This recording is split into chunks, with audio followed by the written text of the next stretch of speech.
Hello everyone, welcome to Study Ride. In this video we will discuss the current affairs of 7th of April 2022. इस video में हम 7 अप्रैल 2022 के current affairs को discuss करेंगे जो कि आपके आने वाले सारे कॉम्पिटिटिव एग्जामिनेशन में सब काफ़ी आपकी मदद करेगा. So without further delay let's start the video. सबसे पहले क्वेश्चन की बात करते हैं. Who has won O Henry award 2022. This is very important question.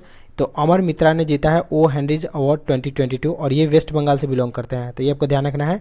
और ये अवार्ड दिया जाता है शॉर्ट स्टोरीज के लिए. शॉर्ट स्टोरीज जो पोएट वगैरह लिखते हैं उनके लिए दिया जाता है. और O Henry award USA America द्वारा दिया जाता है, ये भी आपको ध्यान रखना है. और ये 1919 से दिया जा रहा है, तो फ्रॉम 1919 से ये अवार्ड दिया जा रहा है. और जो ओ मित्रा को दिया गया, इनका एक बंगाली बुक है, उनका नाम है गाँव बोरो, GAON गाँव बोरो, जो कि बंगाली लैंग्वेज में है, उनके लिए दिया गया. और ये बुक इंग्लिश में भी लिखा गया था जिसका नाम है the old man of Kusumpur. The old man of Kusumpur ये इंग्लिश बुक है और गाँव बोरो जो है बंगाली बुक है, इनके लिए इन्हें दिया गया. और हम लोग रिसेंटली कुछ अवार्ड की बात करें तो recently 31st GT Birla award भी दिया गया. किसको दिया गया? तो 31st GT बिरला अवार्ड दिया गया नारायण प्रधान को.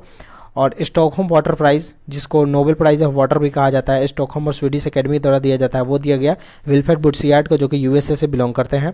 और रिसेंटली ग्रैमी अवार्ड हुआ, ठीक है. तो ग्रैमी अवार्ड मैंने कवर नहीं किया है क्योंकि उससे रेयरली क्वेश्चन आएंगे. आपको ध्यान रखना कि ग्रैमी अवार्ड जो है उसका 64th हुआ था 2022 में, कुछ दिन पहले ही हुआ. तो उस कहाँ पे हुआ वो पहले आपको ध्यान रखना है. तो MGM लास वेगस है, MGM लास वेगस पहली बार यहाँ पे हुआ, इसलिए इंपॉर्टेंट है. यूएसए में हुआ. और आपको ध्यान रखना है इसमें टोटल कैटेगरी थी 86 कैटेगरी में अवार्ड दिया गया. और पहले दिया जाता था 84 में, लेकिन 2 कैटेगरी इंक्रीज हुआ है इसमें. और आपको ध्यान रखना है कि सबसे ज़्यादा अवार्ड किसे दिया गया, 5 ग्रैमी अवार्ड कौन जीता, तो वो है जॉन बैटिस्टे, उनको दिया गया 5 ग्रैमी अवार्ड. और 3 ग्रैमी अवार्ड किसने जीता? ओलिविया रोड्रिगो को मिला है 3 ग्रैमी अवार्ड और जॉन बैटिस्टे को मिला है 5 ग्रैमी अवार्ड. और इसमें आपको ध्यान रखना है 3-4 अवार्ड ही आपको ध्यान रखना है, सारा अवार्ड ध्यान रखने की जरूरत नहीं है, ठीक है. तो एल्बम ऑफ द ईयर कौन है? एल्बम ऑफ द ईयर दिया गया VR एल्बम है, उसको एल्बम ऑफ द ईयर दिया गया. और ये किसके द्वारा है? तो जॉन बैटिस्टे के द्वारा है, जिन्होंने कितना? तो 5 ग्रैमी अवार्ड जीता है. सॉन्ग ऑफ द ईयर कौन है? तो सॉन्ग ऑफ द ईयर है leave the door open. Song of the year है लीव द डोर ओपन. और बेस्ट चिल्ड्रेन म्यूजिक अवार्ड दिया गया अ कलरफुल वर्ल्ड को. कलरफुल वर्ल्ड को दिया गया best children music album award. और ये किनके द्वारा लिखा गया था? तो ये फाल्गुनी शाह है, जो कि इंडियन अमेरिकन सिंगर है, उनके द्वारा गाया गया था अ कलरफुल वर्ल्ड. तो ये आपको ध्यान रखना है ग्रैमी अवार्ड. और ग्रैमी अवार्ड आपको नहीं हो तो मैं एक बार एक PDF में बता भी दूंगा ग्रैमी अवार्ड के बारे में. और दादा साहब फाल्के इंटरनेशनल अवार्ड भी रिसेंटली हुआ था फरवरी 2022 में, तो वो भी इंपॉर्टेंट है. तो उसमें बेस्ट एक्टर का अवार्ड दिया गया था किसे? तो बेस्ट एक्टर को दिया गया था रणवीर सिंह को. किस मूवी के लिए? तो रणवीर सिंह की मूवी आई थी 83 जो वर्ल्ड कप पे बना था, उस पर उनको दिया गया. और बेस्ट एक्ट्रेस का अवार्ड दिया गया था किसको? तो कृति सेनन को, जो कि एक मिमी करके मूवी आई थी, उनके लिए दिया गया. और फिल्म ऑफ द ईयर और best film of the year दिया गया पुष्पा मूवी को, ठीक है. और बेस्ट फिल्म का अवार्ड दिया गया शेरशाह को. तो दोनों में कंफ्यूज नहीं होना, बेस्ट फिल्म दिया गया शेरशाह को और film of the year Pushpa. और बेस्ट शॉर्ट फिल्म का अवार्ड भी दिया गया था दादा साहब फाल्के जो इंटरनेशनल अवार्ड था वहाँ पे, तो पॉली को दिया गया था. और रिसेंटली नीति आयोग ने 5वां एडिशन का जो वुमेन ट्रांसफॉर्मिंग अवार्ड दिया कितने को? तो 75 वुमेन को दिया गया नीति आयोग के द्वारा वुमेन ट्रांसफॉर्मिंग अवार्ड. और recently 3rd national water award भी दिया गया था किसके द्वारा? तो रामनाथ कोविंद जी के द्वारा, हमारे प्रेसिडेंट के द्वारा. उसमें टॉप पे था उत्तर प्रदेश. ADB प्रोजेक्ट कितना किया है? फाइनेंशियल ईयर 23 का ग्रोथ 7.5% प्रोजेक्ट किया है. और आपको अब 2022 का प्रोजेक्शन नहीं याद रखना है क्योंकि आपका एग्जाम जून जुलाई वगैरह में होगा, तो अब 2022 का नहीं पूछा जाएगा, 23 का ही पूछा जाएगा. तो आपको ध्यान रखना है कि ADB का प्रोजेक्शन है 7.5%. अब और हम लोग रिसेंटली प्रोजेक्शन की बात करें तो RBI ने 2022 के लिए कहा था 9.2%, लेकिन RBI और क्राइसिल जो क्रेडिट रेटिंग एजेंसी है जिसके MD एंड CEO है अमीश मेहता, उन्होंने कहा है 7.8%. तो RBI और क्राइसिल के अनुसार हम लोग 2023 में कितना ग्रो करेंगे? 7.8%. फिच के अनुसार हम लोग 8.5%. ये सब मैं 2023 की बात बता रहा हूँ. फिच के अनुसार हम लोग 8.5%. मूडी के अनुसार 5.4%. मूडी के अनुसार 5.4% 2023 में. और इकोनॉमिक सर्वे जो हमारा आया उसके अनुसार 8 से 8.5% ग्रो करेंगे. तो इकोनॉमिक सर्वे ने एक रेंज दिया है 8 से 8.5% फाइनेंशियल ईयर 2023 के लिए. और OECD ने 2023 के लिए 8.1 किया है. OECD ने 8.1 दिया. तो ये सारे आपको प्रोजेक्शन याद रखने हैं. Who will be the head of the advisory panel for chip sector. अब जो सेमीकंडक्टर के लिए चिप बनाने की बात की गई है उसके लिए कमेटी बनी है कि इसमें कैसे आगे हमको ज़्यादा एफिशिएंट वे में तरक्की हो सकती है. तो उसके हेड होंगे अश्विनी वैष्णव, जो कि हमारे इलेक्ट्रॉनिक्स एंड IT मिनिस्टर हैं. और आपको ध्यान रखना है कि 76,000 करोड़ अमाउंट आवंटित किया गया था किस चीज़ के लिए? सेमीकंडक्टर मिशन के लिए किया गया था. और आपको कुछ गवर्नमेंट इंडिया का टारगेट याद रखना है। तो गवर्नमेंट ऑफ इंडिया का टारगेट है 220 new airport by 2025, this is very important. और प्लस नेचुरल गैस जो मिक्सिंग करने की बात हुई है, अभी 6.7% हम लोग मिक्स करते हैं, उसको 2030 तक हमको कितना कर देना है, तो 15%। तो 6.7% से 15% कर देना है 2030 तक। WHO का क्या टारगेट है, तो WHO का टारगेट है वर्ल्ड हेल्थ ऑर्गेनाइजेशन का कि टोटल वर्ल्ड का 70% जो पॉपुलेशन है, 70% पॉपुलेशन वैक्सीनेट हो जाना चाहिए। कब तक, तो 2022 के हाफ तक, मतलब जून जुलाई तक पूरा टोटल 70% पॉपुलेशन वैक्सीनेट हो जाना चाहिए। और WHO ने ये भी कहा था कि इंडिया जो है 1.35% ऑफ द GDP अपना हेल्थ पे स्पेंड करता है। और इसलिए हम लोग टीबी की बात करें तो टीबी के लिए इंडिया का टारगेट है कि इंडिया टीबी को 2025 तक खत्म करना चाहता है। और ग्लोबल टारगेट, वर्ल्ड का क्या टारगेट है, WHO ने टारगेट दिया है 2030, तो 5 साल पहले ही इंडिया टीबी को खत्म करना चाहता है।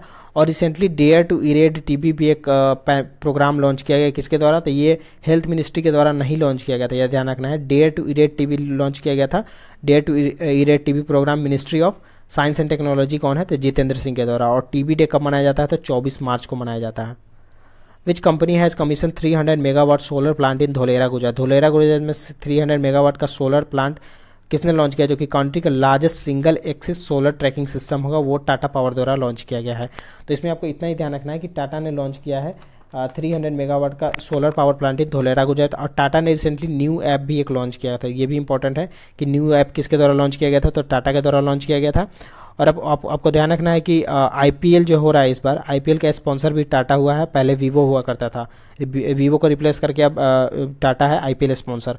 और रिसेंटली हम लोग गुजरात की बात करें तो गुजरात ने NTPC, गुजरात गैस ने NTPC के साथ MOU साइन किया है।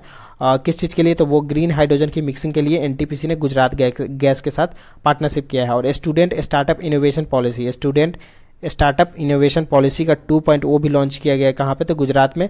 और स्पोर्ट्स आर्बिट्रेशन सेंटर भी गुजरात में खुला, और इंटरनेशनल आर्बिट्रेशन सेंटर वो तेलंगाना में खुला है, तो दोनों में कन्फ्यूज़ नहीं होना है। और सेकंड एक्सपोर्ट प्रिपेयर्डनेस इंडेक्स आया, जो कि नीति आयोग द्वारा रिलीज़ किया गया था, उसमें भी टॉप पे गुजरात था।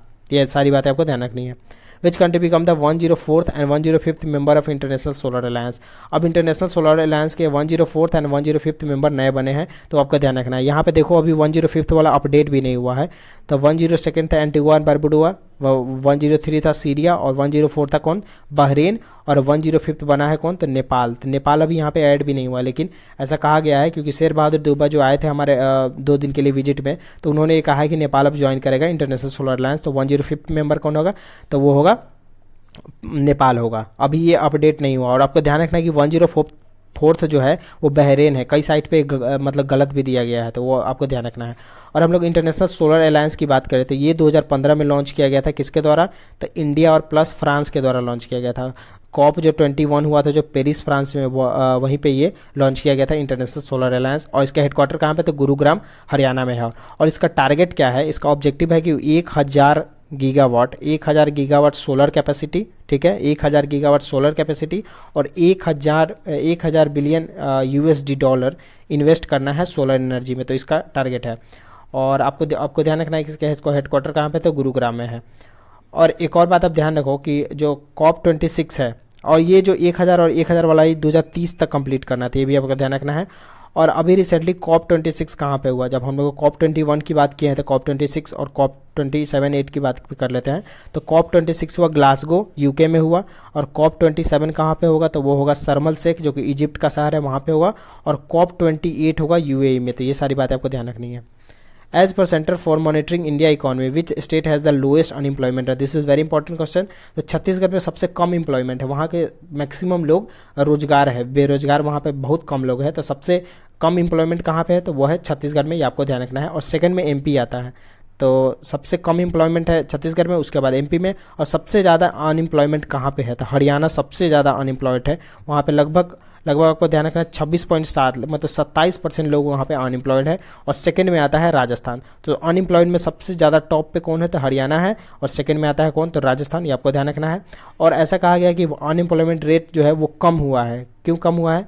जो 8.10% था फरवरी 2022 में, जो कि मार्च 2022 में अभी उसका ये हुआ, तो आया कितना? तो 7.6% ही हमारे देश में अनएम्प्लॉयड लोग हैं। तो आपका ध्यान रखना है कि सबसे ज़्यादा अनएम्प्लॉयमेंट लोएस्ट कहाँ पे है? तो छत्तीसगढ़ में, और सेकंड में मध्य प्रदेश। दोनों रैंकिंग आपको ध्यान रखना है। और सबसे ज़्यादा हाईएस्ट अनएम्प्लॉयमेंट रेट कहाँ पे? तो हरियाणा, और सेकंड में कौन है? सेकंड में राजस्थान।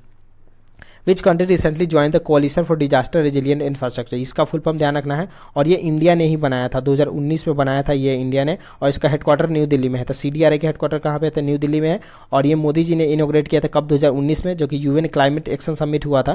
तो जो 2019 में UN क्लाइमेट एक्शन समिट हुआ था, तो वहाँ पे नरेंद्र मोदी ने ये लॉन्च किया गया था, और इसका हेडक्वार्टर न्यू दिल्ली में है। तो रिसेंटली मादागास्कर ने इसको ज्वाइन किया है, और मादागास्कर 30th कंट्री बना है। मतलब टोटल ऑफ CDRA में कितने कंट्री है? तो टोटल 30 कंट्री है, ये आपको ध्यान रखना है। Digital bank with in bank ये लॉन्च किया गया है यूनियन बैंक के द्वारा। और रिसेंटली आपको ध्यान रखना है, यूनियन बैंक ने वेदांता के साथ भी पार्टनरशिप किया था। वेदांता के साथ पार्टनरशिप किस लिए किया था? तो वो लोन प्रोवाइड करना चाहते थे, सिंडिकेटेड लोन। अब आपको ध्यान रखना है कि सिंडिकेटेड लोन क्या होता है। सिंडिकेटेड लोन वो होता है जब किसी एक कस्टमर को अगर आप लोन दे रहे हो, 4-5 अगर 4-5 लोग अगर मिलके एक कस्टमर को लोन दे रहा है, मतलब 4-5 ऑर्गेनाइजेशन मिलके एक कस्टमर को लोन दे रहा है, तो वो होता है सिंडिकेटेड लोन। और आपको ध्यान रखना है, यूनियन बैंक ऑफ इंडिया के चेयरमैन और MD एंड CEO कौन है? तो राय किरण राय जी है इसके MD एंड CEO, और इसका हेडक्वार्टर मुंबई में है, और ये 1919 में बना था। तो ये काफ़ी पुराना बैंक है। और इसका टैगलाइन भी आपको ध्यान रखना है, good people to bank with, इसका टैगलाइन है यूनियन बैंक ऑफ इंडिया का। Mukhyamantri Udyam Kranti Yojana to give loan of 50 lakh up to 50 lakh है ये। Subsidise interest rate for self employment in which state. अब ध्यान रखना है कि मुख्यमंत्री उद्यम क्रांति योजना मध्य प्रदेश के द्वारा लॉन्च किया गया है, और इसमें 3% का सब्सिडी दिया जाएगा, और 1 लाख से 50 लाख तक का लोन इसमें दिया जाएगा। और आपका ध्यान रखना है कि ये MP द्वारा लॉन्च किया गया है, और ये 7 साल का टेन्योर होगा इस लोन का। तो ये भी ध्यान रखें कि 7 साल का टेन्योर होगा। और 7 साल कह रहा हूँ तो आपको एक बात ध्यान आना चाहिए कि जो स्टैंड अप इंडिया स्कीम जो है, स्टैंड अप, उसमें भी लोन 7 साल के लिए ही दिया जाता है, जिसका रिसेंटली 6 साल पूरा हुआ है। वो कब? 2016 में लॉन्च किया गया था। तो वो सब बातें भी आपको ध्यान रखनी है। और इंडिया का अगर हम लोग मध्य प्रदेश की बात करें, तो मध्य प्रदेश काफ़ी इंपॉर्टेंट है, काफ़ी न्यूज़ में भी रहता है। इंडिया का पहला geo park, first geo park कहाँ पे हुआ? तो वो हुआ जबलपुर मध्य प्रदेश में। और इंडिया का बिगेस्ट मेडिकल डिवाइस पार्क भी कहाँ पे? तो उज्जैन MP में ही। और 48 खजुराहो फेस्टिवल भी हुआ रिसेंटली MP में। और इंडिया का पहला ई वेस्ट क्लिनिक भी खुला था कहाँ पे? तो मध्य प्रदेश में ही। और मध्य प्रदेश में रिसेंटली 3 नामों को चेंज कर दिया गया है, तो वो भी आपको ध्यान रखना है। होशंगाबाद का हो गया है नर्मदापुरम, शिवपुरी का हो गया है कुंडेश्वर धाम, और बम्बई का हो गया है माखन नगर। तो ये तीनों प्लेस इंपॉर्टेंट है, ये क्वेश्चन इसे डेफिनेटली आएगा। Digital J form introduced by which state mandi, किस स्टेट की मंडी ने डिजिटल जे फॉर्म लाया है? तो पंजाब द्वारा लगाया। अब ये क्या है? तो पंजाब में जो भी किसान वगैरह अपना जो एग्रीकल्चर प्रोड्यूस करेंगे मंडी वगैरह में, तो उसका सेल रिसिप्ट उनको व्हाट्सएप पे उसी टाइम ट्रांसफ़र, मतलब उनके नंबर पे सेंड कर दिया जाएगा। तो ये डिजिटल जे फॉर्म पंजाब द्वारा लॉन्च किया गया। पंजाब रिसेंटली इलेक्शन हुआ पंजाब में, तो सेरा एक इलेक्शन मैस्कॉट भी लॉन्च किया गया था पंजाब गवर्नमेंट के द्वारा। असम है sign an MOU with which country for biodiversity conservation, तो असम ने फ्रांस के साथ पार्टनरशिप किया है बायोडाइवर्सिटी कंजर्वेशन के लिए। और रिसेंटली असम और मेघालय दोनों ने एक पार्टनरशिप किया था। दोनों ने MOU साइन किया कि जो उनको 50 साल का जो लैंड डिस्प्यूट है उसको रिजॉल्व करने के लिए। पिक्सल ने इंडिया का पहला private commercial imaging satellite launch किया, उसका नाम क्या था? पिक्सल ने लॉन्च किया, उसका नाम है शकुंतला। और पिक्सल आपको ध्यान रखना है कि इंडिया और USA के सहयोग से ये इस्टेब्लिश किया गया था। और पिक्सल का हेडक्वार्टर कहाँ पे? तो ये बेंगलुरु में है, तो ये आपको ध्यान रखना है। और ये जो शकुंतला सैटेलाइट है वो SpaceX द्वारा लॉन्च किया गया था। India's agriculture export crossed how much billion in financial year 2021। तो मैंने आपको कई सारे टारगेट बताए थे कि क्या क्या हुआ 2021-22 में, तो वो सारे इंपॉर्टेंट है। तो इंडिया का जो एग्रीकल्चर एक्सपोर्ट है वो 50 मिलियन क्रॉस कर गया, तो ये आपका ध्यान रखना है।